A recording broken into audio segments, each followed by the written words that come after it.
ये है DJI mic mini.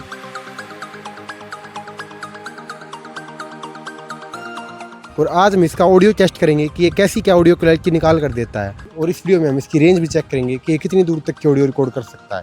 लेकिन उससे पहले हम इसकी अनबॉक्सिंग कर लेते हैं, जिसके बॉक्स को ओपन करते ही मिलते हैं हमें इसके डॉक्यूमेंट्स और एक काफ़ी अच्छा कैरी बैग और एक केस, जिसके अंदर है हमारे छोटे छोटे 2 वायरलेस माइक्स और एक उनका रिसीवर और ये मफ्स, जिसको आप माइक के ऊपर कुछ इस टाइप से लगा सकते हो, और एक TRS केबल और एक टाइप सी डाटा केबल।